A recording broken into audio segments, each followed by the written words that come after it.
They were young, brave, and hungry for action, but over the skies of Vietnam, they were bullet magnets, men who used their M60 machine guns to protect soldiers while paying the ultimate price. Thousands of American door gunners were deployed, but most would never return home to tell their stories. The statistics are chilling, and it sounds like a myth, but how did the most powerful military in the world lose almost 80% of all door gunners, essentially giving them a death sentence? Being a door gunner in Vietnam wasn't rocket science. It was an art so brutal in its simplicity that each soldier only had a lifespan of about 14 days. Sounds like a myth, right?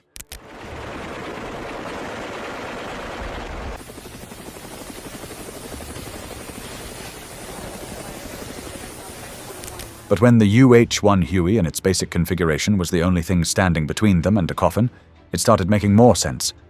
The Huey wasn't a combat aircraft, but an aerial cargo truck, consisting of 2 pilots, a crew chief, a crew that had to be deployed. Later, 2 of the crew would serve as the infamous door gunners.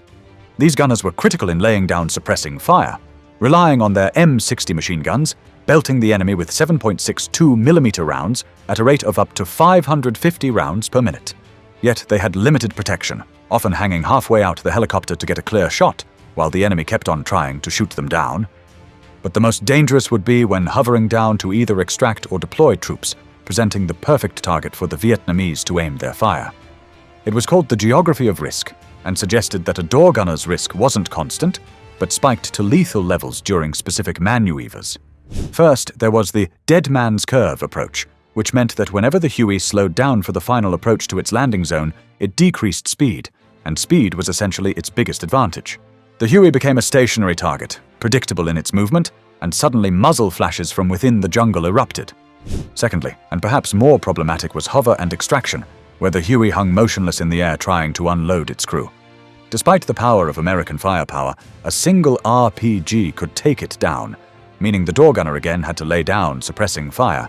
But in return, he had to also endure bullets zipping by his head, often taking him down and forcing another crew member to step up. This put them front and center, even being considered the front line of aerial combat.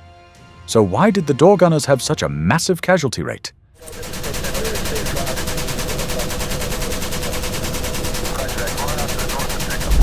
Before there was the Huey gunship, the Americans simply relied on the standard Huey in its production state.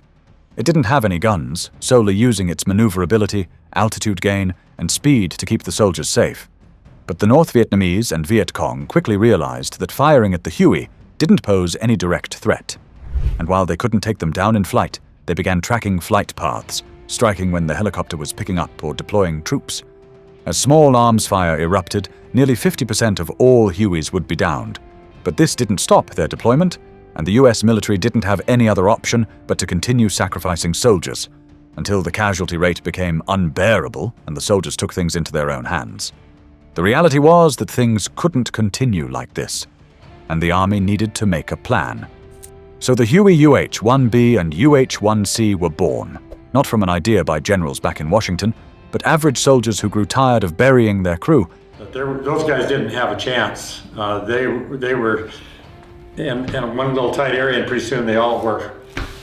And we were just kind of hunting them down until we got them all, and except for that one guy. They began by adding more gun mounts on the side. No longer was the M60 the only gun, but rocket pods, miniguns, and grenade launchers quickly became the standard loadout. Yet it still didn't answer the question of protection for the crew. Since the space was so cramped, they couldn't mount any steel armor for the crew, forcing them to rely on nothing more than helmets and flak jackets. But many of these young soldiers would leave this behind, as they were often uncomfortable wearing. The only thing that offered some protection was the overwhelming firepower, with the idea that if you shoot the enemy first and use overwhelming force to do so, it would render return fire impossible. It worked initially, and the overwhelming firepower of the Huey often silenced the battlefield, allowing smoother deployment and extraction of troops. The only problem was that the Huey itself was still outdated for combat, and when it executed a mission, it became the primary target for the enemy, especially for Vietnamese rocket launchers and machine guns. The casualties kept on mounting, and there was nothing the United States could do but come up with a vastly different concept. A helicopter that wasn't just a troop carrier, but an invincible fighter that was faster, less exposed, and kept its crew safe. But first we need to address the elephant in the room. Did the Army really lose 80% of all door gunners? And, it happens and you see your buddies getting killed, but you just try not to think about it. And when it happens, it happens. And I guess that's all you can say. It's in the back of your mind, but if you think about it too much, you can't do your job because you're nervous. To pinpoint the exact number of door gunners who died in Vietnam is impossible, since the job wasn't a military occupational specialty, but rather an additional duty for crew chiefs, mechanics, and even pilots. The data is often skewed. As one US veteran remarked, "We didn't think about statistics. We thought about the next flight, the next firefight. You just hoped you made it back."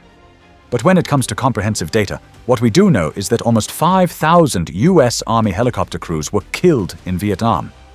This isn't only door gunners, but pilots, co-pilots, and crew chiefs.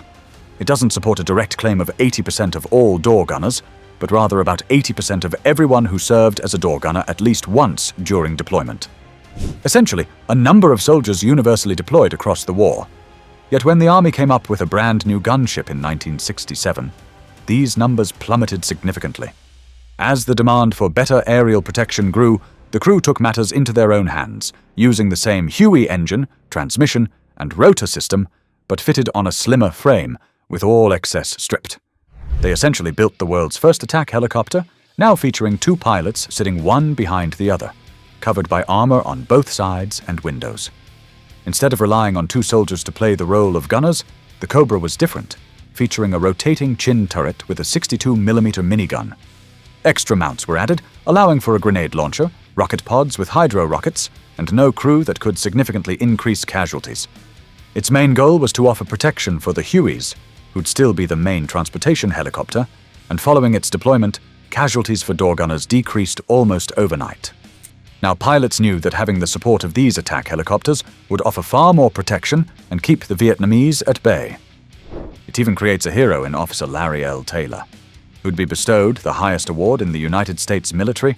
But even with this new form of protection, it still doesn't undermine the true danger of being a door gunner, becoming one of the leading causes for soldiers returning with PTSD, hearing loss, and even survivor's guilt. The dangers faced by these men turned them into heroes, even if they weren't around to earn their Purple Hearts. Small arms fire, rocket-propelled grenades, and anti-aircraft artillery were just a few of the things a door gunner had to think about when entering the Huey for a mission. Moreover, it was the psychological burden of knowing that you are the last line of defense for the crew that often destroyed soldiers' mental health and created the problems the United States faces today with traumatized veterans.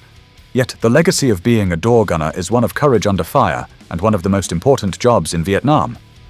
Hanging out of those Hueys became an iconic image of war, defining bravery while flying into danger every single day. So, while the 80% casualty rate might seem a little exaggerated to many, it certainly makes sense to some of the troops who served. They were heroes, every single one of them, and understanding the true nature of their sacrifice, rather than just repeating a dramatic statistic, honors them even more profoundly. Many of these men returned home to earn awards like the Purple Hearts, proving once again that American ingenuity always holds firm regardless of the enemy.